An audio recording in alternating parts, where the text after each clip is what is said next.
Welcome to Empowered by Iron, hosted by Dr. Kristen Lander from Fiercely Fueled Nutrition Coaching and Mary Morton from Grad Gains, the online resource for your fitness needs. Together, we are empowered by iron.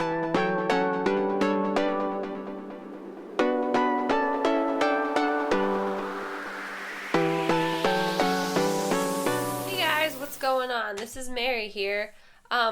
So before we dive into today's topic, I just wanted to kind of do a little plug and remind you guys that we would appreciate if you like the podcast and you like what we're doing to go to iTunes and give us a rating. We really appreciate that in the podcasting world. It's huge. So if you like what we're doing and you want to keep hearing more, just go ahead and support us, and we'll keep doing these fun podcasts. And all right, Kristen, why don't you take it away? Hey guys, so today we're going to talk about passionately protesting mediocrity and how that can affect your training.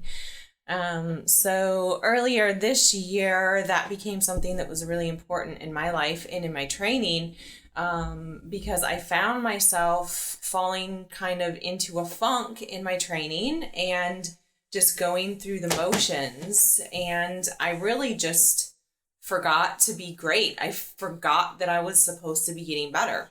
So I was training for Masters Pan American Games in Puerto Rico in weightlifting.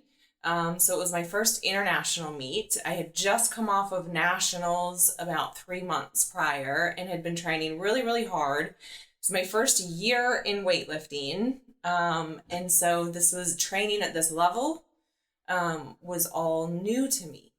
And I found myself just kind of forgetting that I was supposed to be getting better because I had work and relationships and all these other things on top of my training. It wasn't my only job, unfortunately. I wish it was. And so I literally had to remind myself, like, you're supposed to be getting better. Just because you got this max on this complex last week doesn't mean that you can't improve this week. You shouldn't settle for the numbers that you got last week. That's right. Yeah. Not settling. And I put, Mary probably remembers this. I had a wallpaper on my phone, on my lock screen, a quote that said, "Love yourself enough to work harder." Because I really had to dig down and say, I can do better than what I've always done, or I can do better than what I did last week. But it's easy to fall into that grind. Has that happened to you? Easy. Oh, absolutely. I mean, I've kind of struggled with it for like the past year. I don't like to do things without a purpose. So, you go to school to get an education. You go to work because you need to earn money. Well, for me, I couldn't just go to the gym and work out to look good. I never could equate those as things that were important to me because it wasn't. So when I finally found the sport of powerlifting and I found the sport of Olympic lifting, I kind of had a purpose.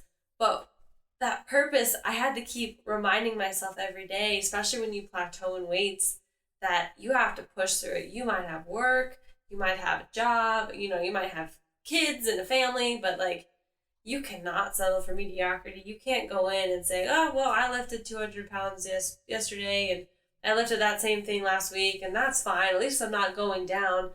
So that's kind of the mind of a loser, right? Like, At least I'm not going down. But in reality, you should be going up. I think for me personally, and this carries over in training, it carries over in life.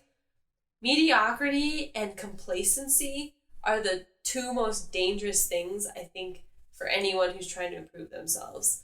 Like, if you are complacent where you are, if you think, well, this is about as good as it gets, or if you're finding yourself that you're not challenging yourself, I think that that's one of the most dangerous things you can do to yourself. Right. Yeah. I completely agree with that wholeheartedly. And I also think that's kind of the magic of like just stepping outside of your comfort zone and just jumping into things and doing them and seeing what happens. So what are your strategies to not fall into mediocrity? How do you passionately protest mediocrity? Well, that's a good quote. Maybe we should title the episode that. Well, it's taken me a while. I don't have it 100% figured out, and I think a lot of people listening will agree. Like, there are some days that I just want to go in and I just want to kill it. And there are some days where I'm like, it's not my best day, it's not my worst day, that's okay. I find that if I go in and I'm surrounded by people, again, going back to this community thing, if I'm surrounded by people who push me. For example, this Tuesday, I did not want to go in, and I had to work on squats and I had to work on deadlifts, and I trained with this awesome person who he has pushed me in my technique and whatnot, and I did not want to go in. I was like, you know what, I'm okay not going in. I just want to go home and take a nap. And then he sent me a message about half an hour before I was about to bail, and he goes, I'll be there early. And I was like, all right, dang it. I remember that day because you told me you were going to test your high bar back squat. Yep. This is the day, right? Yep, you told me you were going to test your high bar back squat. You had texted me that. And then when you showed up, I was all excited for you. And you're like, well, I don't know. I forgot my knee sleeves. And I was like, well, you can use my knee wraps. I'm on my way out. And you were like, oh, I don't know if they're going to feel right. And I was like, no, you can use them. Here you go. I saw you trying to weasel out. I did. I tried so hard. But that's my thing. Like, I need to surround myself with people who get me, and they can be like, Mary, hold on there. Here's my knee sleeves. Just go do it. I ended up doing pretty well. I mean, I wanted a 240, but I got 235, which I was super impressed with because I've never done it before. That's right.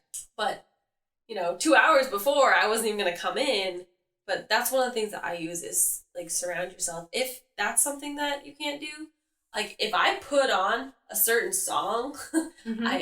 It's probably like Disney music to me, or like an old school Eminem rap song. Those ones that get you like all passionately inspired. Oh yeah, Eminem gets me pumped up. Like the Mom Spaghetti song. If I put that on, it's the music, and I just zone in. On my way, I'll blast it in my car. I'll be that chick that you're like, you're gonna blow out your eardrums. And I know I'm partially deaf. It's totally fine. But I think people and surrounding yourself in your own environment, like if that means food for you, that's great. If that means music for you, that's great. If that means that you pick up a monster on your way, then do that. Whatever it takes to get you in there. Get your butt to the gym, because that's the hardest battle. Absolutely. Speaking of music, I'm gonna show my age here, but everyone makes fun of me because the music that gets me really pumped up is the Top Gun soundtrack. Woo! All right, just had to get that out there. Tarzan is my thing. You put some Phil Collins on, and I'm like, you go, Tarzan, and I will lift anything. That's funny. So let's talk about that quote, though. Passionately protest mediocrity instead of like just settling for mediocrity. Yeah. So those words are more positive, I think. Mm-hmm. So what does it mean? Like, what does that mean to you to passionately protest? Well, I mean, similar, like literally just to not allow myself to be mediocre, I really analyze my training, and I analyze, like, how did I feel? Was I really there, or was I like mentally somewhere else? And so I've been known to write things on my thumb tape. Sometimes it's be fucking great. And I have to swear on it. I have to write the swear word on there, or I'll just like, be great. What does that mean? Great.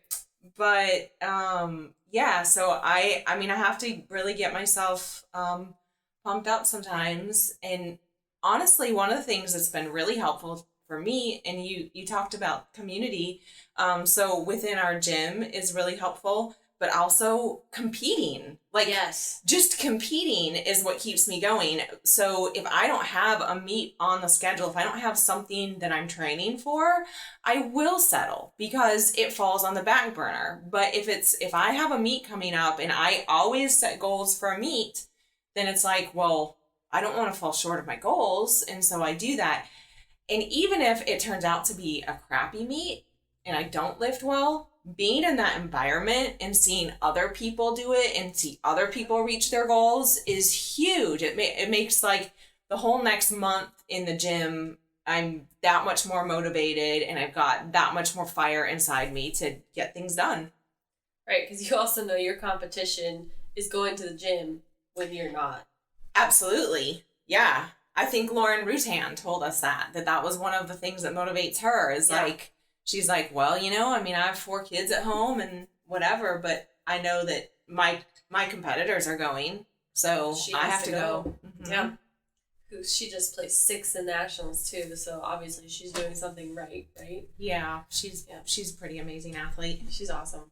But then, so if we take this a step further and carry over in life, like you should be living passionately to protest mediocrity, I think, in every aspect of your life.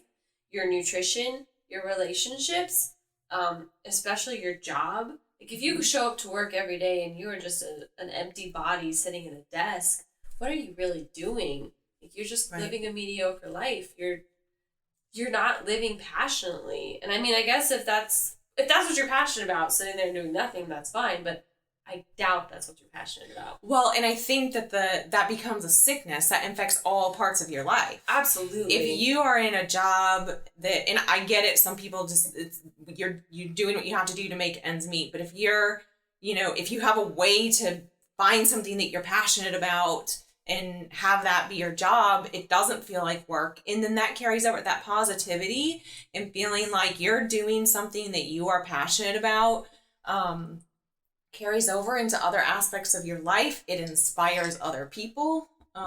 It's like, it's life-changing for your life, but it's life-changing for all of the people that you touch, all of the people that are in your life. Right, because if you're walking around like a cynical pain in the butt, everyone around you you're just gonna bring everyone down. But if you can light that fire and I found it with training, like if I can light that fire in training, everything else is, I mean, I've had a great day. And sometimes it's the opposite too. Sometimes if I can light my fire in my job or with this podcast or something really cool that, one of my friends send me, that also carries over into my training. It's not it has to be passionately protesting mediocrity in training. It's, you have to do it in every aspect of your life because it will carry over. Right.